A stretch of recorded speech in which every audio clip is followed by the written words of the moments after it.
যাকে আমরা সাধারণ খাবার হিসেবে ভাবি সেই আসল হিরো আমাদের ডাইনিং টেবিল। একদিন যদি না থাকে তাহলে বুঝতে পারবে ডাইনিং টেবিলটা কত বেমানান। তো ভাবছিলাম আজকে এই রেসিপিটা তোমাদের সঙ্গে শেয়ার করবো কিনা, তো ভাবলাম যাকে ছাড়া আমাদের টেবিল বেমানান সে আমার পেজে থাকবে না, তা কি করে হয়। তাই বানিয়ে নিলাম গরম ভাতের সেরা সঙ্গী এক বাটি ডাল। তার জন্য আর কিছুই না, যত রকমের ডাল আছে সব নিয়ে ধুয়ে প্রেসারে দুটো লঙ্কা দিয়ে সিটি দাও।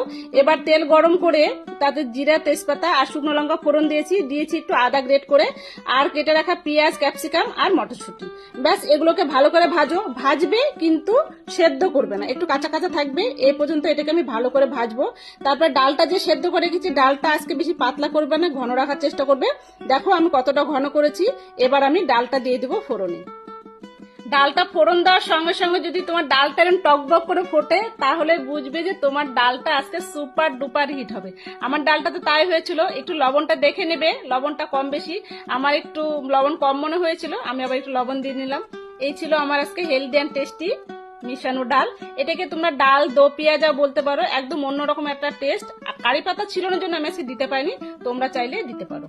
গরম ভাতে নরম রুটি, মুচমুচে পরোটার সঙ্গে খাওয়ার জন্য পারফেক্ট। তোমাদের কেমন লাগলো এই স্পেশাল ডাল, ট্রাই করে জানাতে ভুলো না। আর আমার ভিডিওগুলো যদি তোমাদের ভালো লাগে অবশ্যই লাইক, কমেন্ট, শেয়ার করবে। দেখা হবে নতুন একটা রেসিপি নিয়ে পরের ভিডিওতে। ততক্ষণ সবাই খুব ভালো থেকো, সুস্থ থেকো, এনজয় করো। Thank you.